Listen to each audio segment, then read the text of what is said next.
program is sponsored by मुल्तानी कुका cough syrup, सर्दी और खांसी से दे तुरंत आराम।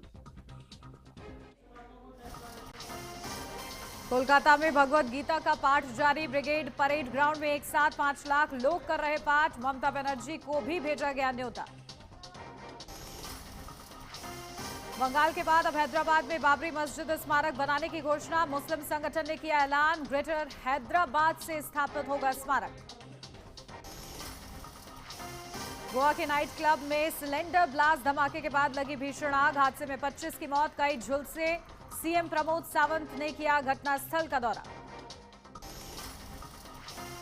इंडिगो संकट के 5वें दिन 800 उड़ानें रद्द। नागरिक उड्डयन मंत्री राम मोहन नायडू बोले, जांच समिति बनाकर दोषियों पर करेंगे सख्त कार्रवाई।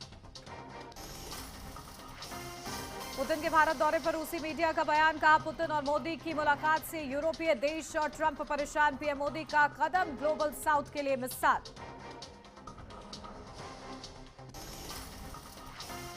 पाकिस्तान में हिंदू छात्राओं को धन बदलने की मिली धमकी। पढ़ाई जारी रखने के लिए इस्लाम अपनाने की धमकी। हिंदू नेताओं ने की सरकार से सुरक्षा की मांग, दोषियों पर कार्रवाई की अपील।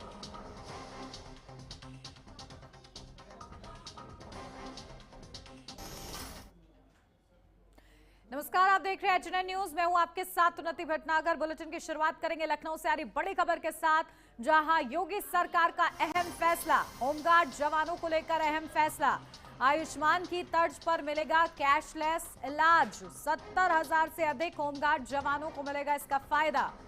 तो देखिए, 70,000 से अधिक होमगार्ड जवानों को फायदा मिलेगा। इसी के साथ जहां योगी सरकार ने ये अहम फैसला लिया है, जिस तरीके से आयुष्मान योजना के तहत फायदा होता है, तो अब होमगार्ड जवानों को भी इसके माध्यम से बड़ी राहत मिल पाएगी, क्योंकि कैशलेस इलाज हो पाएगा।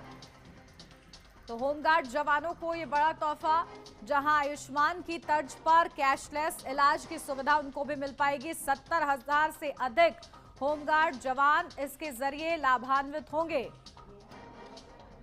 तो ये बड़ी खबर, जहां योगी सरकार का होमगार्ड जवानों के लिए इससे पहले भी बड़ा ऐलान सामने आया था, जहां करीब 45,000 भर्ती का आश्वासन दिया गया था। तो अब इसी के साथ स्वास्थ्य क्षेत्र में भी ये बड़ा तोहफा दिया गया है होमगार्ड जवानों को, जहां 70,000 होमगार्ड जवान इसके जरिए लाभ ले सकेंगे। कैशलेस इलाज की सुविधा उनको दी जाएगी। और जिस तरीके से आयुष्मान योजना के तहत लाभ मिलता है, कुछ उसी तरीके से लाभ होमगार्ड को दिया जाएगा। अपडेट ले लेते हैं, हमारे संवाददाता मोहम्मद अमान हमारे साथ जुड़ गए हैं। मोहम्मद, क्या कुछ जानकारी मिल रही है? देखिए, किस तरीके से होमगार्ड को राहत दी जा रही है। 70,000 से अधिक होमगार्ड जवान इसके जरिए लाभान्वित होंगे, क्या अपडेट? जी, आपको बता दें, होमगार्ड विभाग का जो 63वां स्थापना दिवस था, उस मौके पर मुख्यमंत्री योगी आदित्यनाथ ने जो होमगार्ड हैं, 70,000 होमगार्ड हैं, उनको आयुष्मान से जो आयुष्मान कार्ड से जो इलाज मिलना था, उसको पूरी तरह से मुफ्त बताया है। और ये ऐलान मुख्यमंत्री योगी आदित्यनाथ ने जिस समय जो होमगार्ड विभाग है उसका 63वां स्थापना दिवस था, उस समय किया। और बताया जा रहा है कि इसका जो फायदा है वो सीधे होमगार्ड को मिलेगा। और होमगार्ड कहीं ना कहीं, जिस तरह से उनकी सैलरी की बात की जाए या उनके वेतन की बात की जाए, जिस तरह से उनका कम वेतन होने के कारण उनको इलाज में दिक्कतें होती थी, जो उनका इलाज था उसमें वो इलाज सही मिल नहीं पाता था। तो ये ऐलान के बाद से एक बड़ी राहत होमगार्डों में देखने को मिली है और काफी खुशी भी दिखाई दे रही है। जो होमगार्ड है वो भी काफी खुश दिखाई दे रहे हैं। मुख्यमंत्री ने जिस तरह से ये ऐलान किया है कि जिससे 70,000 जो होमगार्ड हैं उनको मुफ्त आयुष्मान कार्ड के तहत इलाज मिल पाएगा। और देखिए, किस तरीके से कैशलेस क्योंकि इलाज की सुविधा दी जा रही है, क्या इसकी पूरी प्रक्रिया रहेगी और ये कब से ये लाभ जो है होमगार्ड जवान ले सकते हैं?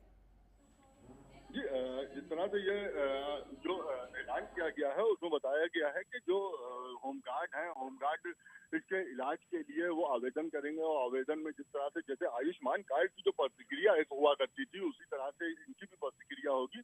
और उस प्रतिक्रिया के तहत जब वो पूर्ण हो जाएगी, उसके बाद से जब भी होमगार्ड उस योग्य होंगे या इलाज की जब जरूरत होगी, तो आयुष्मान कार्ड के तहत उनका इलाज किया जाएगा। कैशलेस इलाज होगा। जो जिस तरह से जो आयुष्मान कार्ड योजनाएं हैं, जिस तरह से आयुष्मान कार्ड का बाकी लोगों को लाभ मिलता है, उसी तरह से होमगार्ड जो 70,000 होमगार्ड है उनको भी इसी तरह से लाभ मिल पाएगा।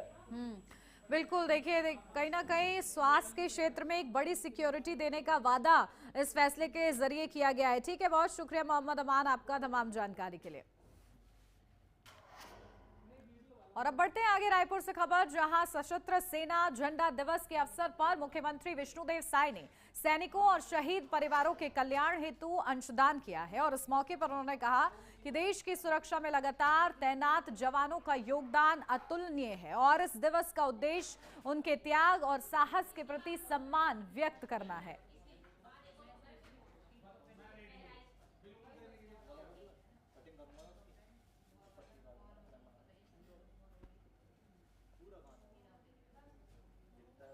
तो देखिए, सीएम विष्णुदेव साय ने शिरकत की है। विशेष ये तस्वीरें हम आपको दिखा रहे हैं। झंडा दिवस के अवसर पर यह विशेष कार्यक्रम आयोजित किया गया और वहीं से ये मुलाकात के उस दौरान की ये तस्वीरें हैं।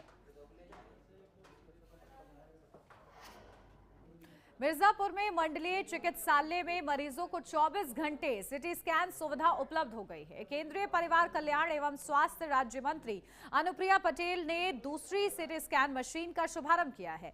इस मौके पर कहा है कि इस अत्याधुनिक मशीन से जांच और इलाज में मरीजों को बड़ा लाभ मिलेगा। यह सुविधा पीपीपी मॉडल पर संचालित होगी और 24 घंटे उपलब्ध रहेगी।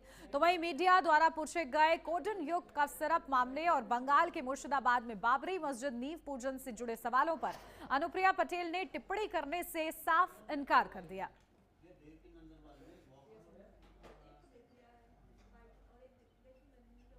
ये बहुत ढेर सारी बधाई। मिर्जापुर जनपद वासियों को विकास की एक और सौगात के लिए बहुत ढेर सारी बधाई। आज हमारे मेडिकल कॉलेज मंडलीय अस्पताल परिसर में सीटी स्कैन की सुविधा का शुभारंभ किया गया है और हम सभी जानते हैं कि एक बहुत ही पावरफुल डायग्नोस्टिक इमेजिंग सर्विस है, जिसके माध्यम से किसी भी इंजरी का, किसी भी बीमारी का, किसी भी किस्म की अबनॉर्मैलिटी का बहुत शीघ्र पता भी लगाया जा सकता है और एक ट्रीटमेंट प्लान करके सटीक जानकारी इसके माध्यम से मिल जाती है, क्योंकि 3D इमेजेस क्रिएट होती हैं। तो किसी भी बीमारी की पहचान करना और उसके ट्रीटमेंट को प्लान करना और यहाँ तक कि उसके ट्रीटमेंट को प्रॉपर। बहराइच के कैसरगंज इलाके में आदमखोर भेड़िए का आतंक थमने का नाम नहीं ले रहा है, जहां गोढ़िया नंबर 3 में 4 महीने के मासूम बच्चे को भेड़िया घर के अंदर सोते समय उठा ले गया, जिससे पूरे गांव में दहशत का माहौल बन गया। तो वन विभाग के लगातार मौजूद रहने के बावजूद हमले नहीं रुक रहे हैं। पीड़ित परिवारों ने इस मामले में प्रशासन से कार्रवाई की मांग की है। तो देखिए, ग्रामीण परेशान हो रहे हैं क्योंकि भेड़िए का आतंक कम नहीं हो रहा है। एक मासूम बच्चे को ये भेड़िया रात के अंधेरे में उठाकर ले जाता है और इस वजह से परिवार वाले दुखी भी हैं, व्यथित भी हैं और साथ ही साथ दहशत में भी हैं, क्योंकि किसी के साथ भी ऐसा हो सकता है। और ऐसे में वन विभाग को सूचना दी गई है। अब वन विभाग उस भेड़िए की तलाश में है, तो कार्रवाई की लगातार मांग की जा रही है। और देखिए, लोगों के लिए बहुत खतरनाक हो जाता है जहां बसा हुआ ये इलाका है और उस बसे हुए इलाके में अगर इस तरीके के जंगली जानवरों का डर रहेगा, दहशत रहेगी, तो लोगों के लिए ये परेशानी बनती है। एक प्राइवेट बस जो जसपुर से अफजलगढ़ की तरफ आ रही थी, वो अनियंत्रित होकर एक नाले में गिर गई। सूचना मिलने के बाद तत्काल थाने की फोर्स मौके पहुंच गई। बस में कुल 24-25 लोग यात्रा कर रहे थे। इन घायलों को तत्काल निकटवर्ती सीएचसी में भर्ती कराया गया है, जिनकी हालत सामान्य है। मौके पर स्थिति सामान्य है, यातायात सुचारू रूप से चल। अपडेट ले लेते हैं, हमारे संवाददाता रामध्यान कुशवाहा हमारे साथ जुड़ गए हैं। रामध्यान, क्या कुछ जानकारी? देखिए, वन विभाग को भी सूचित किया गया है, कोई सफलता मिल पाई है? बिल्कुल बता दें आपको, जिस तरीके से लगभग 2 वर्षों से भेड़िए का आतंक जनपद बहराइच के महासी विधानसभा में, कैसर विधानसभा में, गंज विधानसभा में जो है फैला हुआ है। आज जो है लगभग एक जो है 4 महीने के मासूम बच्चे को जो है मां के गोद से जो है भेड़िया खींच ले गया है। वन विभाग इस घटना को लेकर 2 महीने से बिल्कुल ही क्षेत्र में रेस्क्यू कर रहा है, लेकिन अभी तक जो है भेड़िया जो है हाथ नहीं लग पाया है। पिछले कुछ दिन पहले शूटरों द्वारा एक भेड़ियों को मार गिराया गया था, लेकिन फिर भी पता नहीं कैसे जो है ये भेड़िए इस क्षेत्र में जो है दहशत का माहौल बनाए हुए हैं। आए दिन कहीं ना कहीं जो है किसी न किसी पे हमला कर देते हैं। तो इससे लगभग अब तक जो है कई परिवारों को जो है ये जो है शिकार कर लिए हैं। बिल्कुल। और देखिए लोग दहशत में हैं अब ऐसे में किस तरीके से, क्योंकि वो मासूम था जिसको उठा ले गए, प्रशासनिक तौर पर क्या कुछ आश्वासन परिवार वालों को दिया जा रहा है? प्रशासनिक तौर पर आश्वासन दिया गया है कि जल्द ही जो है भेड़ियों को पकड़ा जाएगा और जो है दहशत जो है खत्म किया जाएगा। लेकिन ग्रामीणों का कहना है कि जब तक जो भेड़िया नहीं पकड़ाता है तब तक जो वन विभाग की टीम है सुरक्षा व्यवस्था को लेकर के उन्होंने कड़ी मांग की है। ठीक है, बहुत शुक्रिया आपका तमाम जानकारी के लिए रामदयाल। और अब बढ़ेंगे आगे। अमेठी से खबर है जहां सराफा व्यवसाय से लूट करने वाले बदमाशों और मोहनगंज पुलिस के बीच देर रात मुठभेड़ हो गई। मुखबिर से मिली सूचना पर पुलिस ने तिलोई नहर के पास घेराबंदी की, जहां 3 लुटेरे नए वारदात की योजना बना रहे थे। पुलिस को देखते ही बदमाशों ने फायरिंग शुरू कर दी, जिसके जवाब में पुलिस ने आत्मरक्षा में गोली चलाई और एक बदमाश के पैर में गोली लग गई। प्रभारी निरीक्षक राकेश सिंह की टीम ने तीनों लुटेरों की चिनगाही मोड़ पुल के पास से गिरफ्तार कर लिया है। बदमाशों के पास से करीब आधा किलो चांदी, मोबाइल और एक अवैध तमंचा बरामद हुआ है।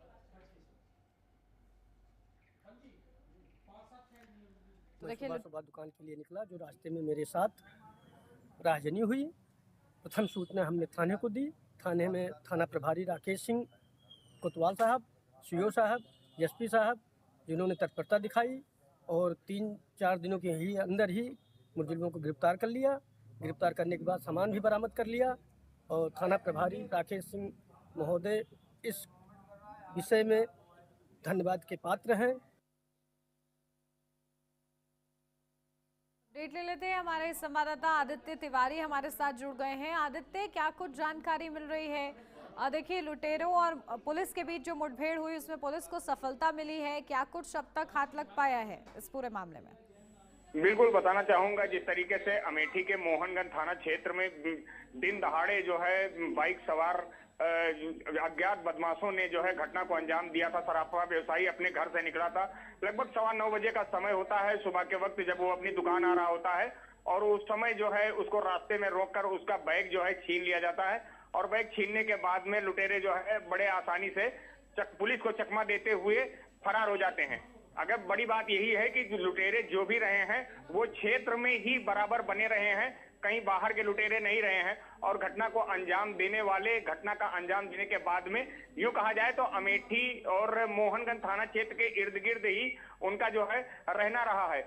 तो जिस तरीके से घटना का अंजाम दिया, लगातार पुलिस कोशिश कर रही थी, लगातार सीसी कैमरे से जो है उनकी निगरानी कर रही थी। देर रात सूचना मिली कि मोहनगंज थाना क्षेत्र के चिनगाही के पास बड़ी नहर के पास तीनों मुखबिर जो है वो नई योजना बना रहे हैं और सामान बंटवारे की बात आ रही है सामने।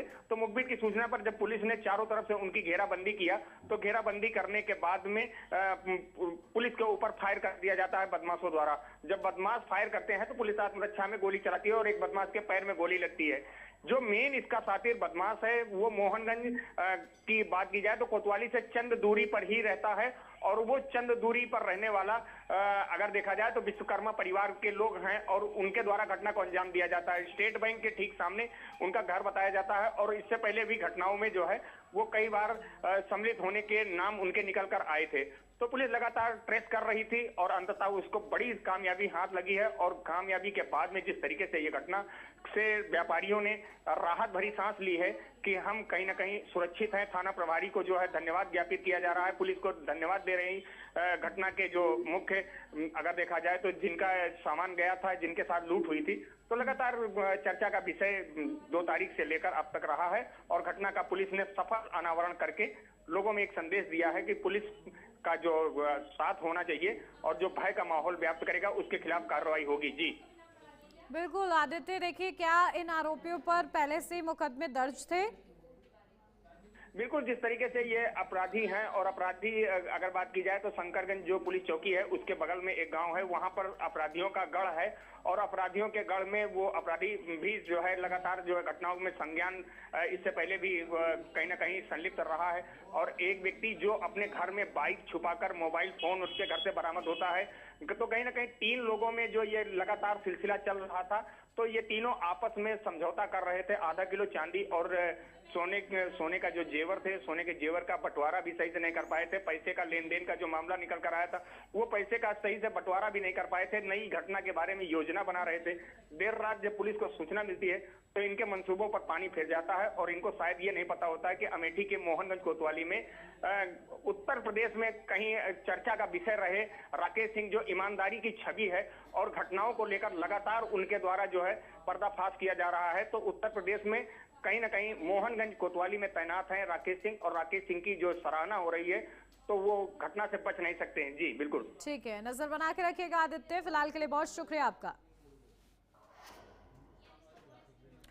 और इसी के साथ देखिए खबरों में बढ़े आगे, लेकिन उससे पहले चमोली आपको लिए चलते हैं, जहां पुष्कर सिंह धामी सीधे आ रहे हैं। क्या कुछ कह रहे हैं वो सुनवाते हैं। इस सवाल की पावन भूमि, जहां का शौर्य पराक्रम और इतिहास बड़ा लंबा है। पहले विश्व युद्ध हो, दूसरा विश्व युद्ध हो, चाहे 65 की लड़ाई हो, 71 की लड़ाई हो, कोई लड़ाई हो, हर युद्ध में सवाल क्षेत्र के वीर योद्धाओं ने बढ़ चढ़कर मातृभूमि की सेवा की है, देश की रक्षा के लिए अपना सर्वोच्च बलिदान दिया है। और इस अवसर पर मैं इस पावन भूमि पर अमर बलिदानी सैनिकों की पूरी उपस्थिति में आयोजित हो रहे इस मेले में आप सब इतनी बड़ी संख्या में पधारे हैं। मैं आप सभी का हृदय से स्वागत करता हूँ, आप सबका अभिनंदन करता हूँ। और मेरी माताओं ने, बहनों ने, हमारे नौजवान साथियों ने, बड़े बुजुर्गों ने मेरा स्वागत किया, अभिनंदन किया। मैं भी दोनों हाथ जोड़कर, सिर झुकाकर आप सबका स्वागत करता हूँ, अभिनंदन करता हूँ। और शौर्य और पराक्रम की इस वीर धरा को भी दोनों हाथ जोड़कर कोटि कोटि प्रणाम करते हुए राष्ट्र के लिए अपना सर्वोच्च निछावर करने वाले ऐसे वीर भूमि के सभी वीर सपूतों को प्रदेशवासियों की ओर से भी श्रद्धांजलि अर्पित करता हूँ। ये मेरा सौभाग्य है कि मुझे इस 3 दिवसीय शहीद मेले के माध्यम से आप सबके बीच में आने का शुभ अवसर प्राप्त हुआ है। भाइयों बहनों, मैं स्वयं एक फौजी का बेटा हूँ और इस वीर भूमि में आकर मुझे मेरे पिताजी द्वारा जो बचपन में अनेक कहानियाँ बहादुरी की हमारे सैनिकों की सुनाई गई थी, उन सभी कहानियों की मुझे याद आ रही थी जब मैं यहाँ आ रहा था, जिनमें वो युद्ध के समय अपने और अपने साथियों के किस्से सुनाया करते थे। इस छोटे से गांव से अनगिनत वीरों ने अपने साहस, पराक्रम और मातृभूमि के अटूट समर्पण से उत्तराखंड का नाम देश के इतिहास में हमेशा के लिए अमर कर दिया। चाहे कोई युद्ध रहा हो या कोई ऑपरेशन हुआ हो, सवाल के सपूतों ने हमेशा मातृभूमि की सेवा की है, अपने प्राणों की आहुति दी है, भारत माता की सेवा की है। ये सवाल गांव तो हमारे सैनिकों की फैक्ट्री है। अभी भी इतनी बड़ी संख्या में सेना में हमारे इस गांव के सैनिक वीर देश की सेवा में संलग्न हैं और मातृभूमि की रक्षा में जुटे हुए हैं। भाइयों बहनों, एक सैनिक पुत्र होने के नाते आज मुझे आदरणीय प्रधानमंत्री जी के नेतृत्व में जो रक्षा के क्षेत्र में सकारात्मक जो परिवर्तन हो रहे हैं, बदलाव हो रहे हैं, उनको देखकर बहुत हर्ष की अनुभूति होती है, बहुत गौरव की अनुभूति होती है। एक समय था जब भारत रक्षा के उपकरणों के लिए विदेशों पर निर्भर रहता था। छोटे छोटे उपकरणों की भी आवश्यकता पड़ती थी तो उपकरण विदेशों से आयात करने पड़ते थे। आज आदरणीय मोदी जी के नेतृत्व में भारत रक्षा सामग्री का निर्यात करने वाले जो दुनिया के पहली पंक्ति के देश है, शीर्ष सूची है, उस शीर्ष सूची में हमारे भारत का भी नाम आ गया है। हाल ही में ऑपरेशन सिंदूर के माध्यम से हमने ये सिद्ध कर दिया, भारत ने सिद्ध कर दिया कि हमारे सैनिकों के साथ साथ हमारे जो स्वदेशी हथियार है वो भी दुनिया के किसी देश की हथियारों से कम नहीं है। इस अभियान में भारत में निर्मित आकाश मिसाइल, जिसमें डिफेंस सिस्टम, ब्रह्मोस मिसाइल, ऐसी अनेक स्वदेशी हथियारों ने पूरे विश्व में भारत के स्वदेशी हथियारों का डंका बजा दिया। भाइयों बहनों, आपको याद होगा 2014 से पहले, मोदी जी के देश के प्रधानमंत्री बनने से पहले हमारे सैनिकों को कोई गोली चलाने के लिए, गोली की मंजूरी के लिए भी ऊपर से मंजूरी लेनी पड़ती थी। उनको आदेश नहीं होता था कि दुश्मन की सीमा पार से कोई गोली आ रही है, कोई हमला हो रहा है तो उन पर उनको जवाबी हमला करना है। और हमारे सैनिक उनके गर्दन तक काट कर आतंकवादी, अलगाववादी, जिहादी, दुश्मन की सेना के लोग सीमा के उस पार तक ले जाने का काम करते थे। लेकिन मोदी जी के बनने के बाद भारत की सेना को खुली छूट देने का काम उन्होंने किया और आज एक गोली आती है तो गोलों और तोपों से भारत की सेना उनका मुंहतोड़ जवाब देने का काम करती है। भाइयों बहनों, आदरणीय मोदी जी के मार्गदर्शन में हमारी प्रदेश की सरकार भी सैनिकों और उनके परिवारों के कल्याण के लिए संकल्पबद्ध होकर काम कर रही है। हमारी सरकार ने जहां एक और शहीदों के आश्रितों को मिलने वाली अनुग्रह राशि जो पहले केवल 10 लाख रुपए होती थी उसको बढ़ाकर 50 लाख रुपए अभी कर दिया गया है। वहीं सेना में परमवीर चक्र से लेकर मेंशन इन डिस्पैच तक सभी वीरता पुरस्कारों से अलंकृत सैनिकों को दी जाने वाली एकमुश्त तथा वार्षिकी राशि में अभूतपूर्व रूप से वृद्धि की है। हमने परमवीर चक्र से अलंकृत सैनिकों को मिलने वाली राशि को भी 50 लाख रुपए से बढ़ाकर 1 करोड़ 50 लाख रुपए कर दिया है। 1.5 करोड़ रुपए की 1.5 करोड़ रुपए का प्रावधान कर दिया है। इसी प्रकार अशोक चक्र की राशि 30 लाख रुपए से बढ़ाकर 50 लाख रुपए, महावीर चक्र, कीर्ति चक्र की राशि 20 लाख से बढ़ाकर 35 लाख रुपए और वीर और चक्र शौर्य चक्र की एकमुश्त राशि को 15 लाख से बढ़ाकर 25 लाख रुपया कर दिया गया है। इसके साथ ही हमने सेवा मेडल और वीरता पुरस्कारों की राशि को भी 2 गुना से अधिक बढ़ाने का काम किया है। इतना ही नहीं, हमने जहां एक और बलिदानियों के परिवार के एक सदस्य को सरकारी नौकरी में समायोजित करने का निर्णय लिया है, वहीं सरकारी नौकरी में आवेदन करने का जो समय केवल 2 वर्ष का होता था उसको बढ़ाकर हमने 5 वर्ष किया है। 5 वर्ष कर दिया गया है जिससे कि उनको आगे किसी प्रकार की परेशानी न हो, समय से सभी लोग उस पर आवेदन कर सके। यही नहीं, हमने प्रदेश में बलिदानियों के आश्रितों को मिलने वाली नौकरी से पहले जो पूर्व परीक्षण है, उनके पुत्री विवाह अनुदान जैसी अनेक योजनाएं भी हम प्रदेश के अंदर संचालित कर रहे हैं। राज्य में वीरता पुरस्कार से प्राप्त सैनिकों और पूर्व सैनिकों की सरकारी बसों में यात्रा की निःशुल्क व्यवस्था करने के साथ साथ सेवारत व पूर्व सैनिकों हेतु 25 लाख रुपए की संपत्ति की खरीद पर स्टाम्प ड्यूटी में 25% की छूट भी प्रदान की जा रही है। इसके अतिरिक्त हम सैनिकों की शहीद सैनिकों की स्मृति में चिरस्थायी बनाने के लिए हम देहरादून के गुनियाल गांव में भव्य सैन्य धाम का निर्माण भी करा रहे हैं, जो प्रत्येक उत्तराखंडी के लिए एक पावन स्थल होगा।